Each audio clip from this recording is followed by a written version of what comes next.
আগামী 15ই এপ্রিল রাজ্যে আসছেন কেন্দ্রীয় স্বরাষ্ট্রমন্ত্রী অমিত শাহ এবং আগামী 17ই এপ্রিল রাজ্যে ভোট প্রচারে আসছেন প্রধানমন্ত্রী নরেন্দ্র মোদী। 15ই এপ্রিল স্বরাষ্ট্রমন্ত্রী অমিত শাহ কুমারঘাটে নির্বাচনী জনসভায় ভাষণ দেবেন এবং 17ই এপ্রিল প্রধানমন্ত্রী নরেন্দ্র মোদী আগরতলা স্বামী বিবেকানন্দ ময়দানে নির্বাচনী জনসভায় ভাষণ দেবেন। প্রধানমন্ত্রী নরেন্দ্র মোদী ও স্বরাষ্ট্রমন্ত্রী অমিত শাহর রাজ্য সফরকে ঘিরে শাসক দল বিজেপি তাদের সহযোগী দল আইপিএফটি ও তিপ্রামথার প্রতিনিধিদের নিয়ে এক বৈঠক করল আগরতলায়। বৈঠকে উপস্থিত ছিলেন মন্ত্রী টিঙ্কু রায়, মহারাজ প্রদ্যোৎ কিশোর দেববর্মন, পূর্ব ত্রিপুরা আসনের প্রার্থী কৃতি সিং দেববর্মন, কল্যাণী রায়, মন্ত্রী শুক্লাচরণ নোয়াতিয়া সহ আরও অনেকে। বললেন একটু শুনেছেন আপনারা যে 15 তারিখে অমিত ভাই শাহ আসছেন কুমারঘাটে আমাদের পূর্ব আসনের ক্যাম্পেনিং। তো আমাদের ক্যান্ডিডেট থাকবেন এবং আমাদের অ্যালায়েন্স পার্টনার যারা তারাও থাকবেন মঞ্চে, এবং একটা বড় র্যালি হবে।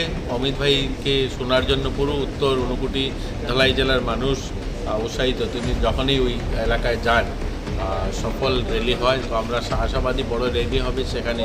আর 17 তারিখে প্রধানমন্ত্রী আসছেন আস্তাবল ময়দানে, আপনারা জানেন।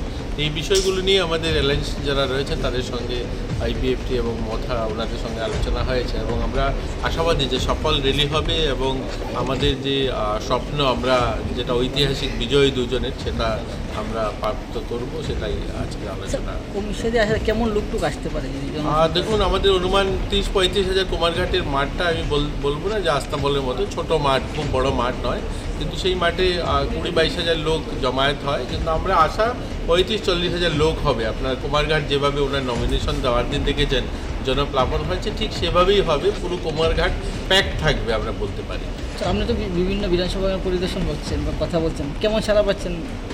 আর সবাই বিজেপির পক্ষে। আপনারা তো জানেন মোদি চারিদিকে। আর মোদিজির প্রার্থী যিনি, তিনি তো আজ সারা দেশে যারা যারা মোদি হয়ে যারা ক্যান্ডিডেট হয়েছেন সবাই বিপুল ভোটে জয়ী হবেন, আমরা আশাবাদী। কারণ আপনি বার 400 পার ইনারা সফল হবে।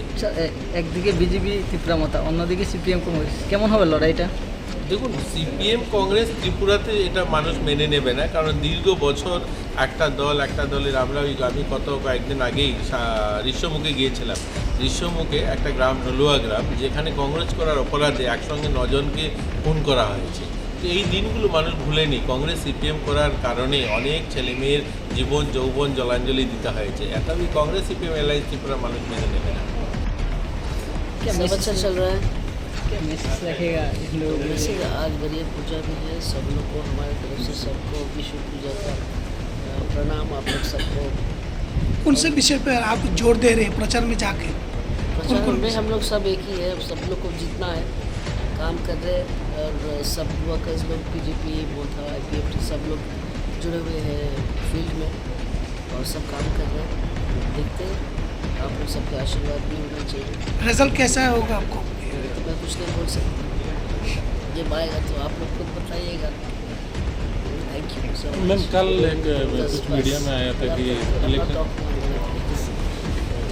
इलेक्शन का यहाँ में टिंकू रॉय जी हैं, शुक्ला हैं, हमारे पार्टी प्रेसिडेंट बी के राठौर। अपना जो भी इलेक्शन का कैसे कोऑर्डिनेशन करके आने वाले इलेक्शन में west Tripura and east Tripura सबके बीच में हम लोग ने बात। परसों अमित शाह जी आ रहे हैं कुमारघाट में, जो ईस्ट कॉन्स्टिट्यूंसी में पड़ता है। हाँ। तो क्या क्या वहाँ पे हम लोगों ने तैयारी किया है उसमें? नहीं, अमित शाह जी आ रहे हैं, हम लोग वी आर वेरी हैप्पी कि वो ईस्ट में भी आ रहे हैं। कुमारघाट में प्रोग्राम है एंड वो आई थिंक सक्सेसफुल प्रोग्राम होगा। चीफ मिनिस्टर अटेंड करेंगे, कैंडिडेट्स जो है वहाँ में वो अटेंड करेंगे। मेरे पार्टी से डी के राठौर अटेंड करेंगे, Prem Kumar Reang from IPFT attend करेंगे। So I hope that be a very good successful programme.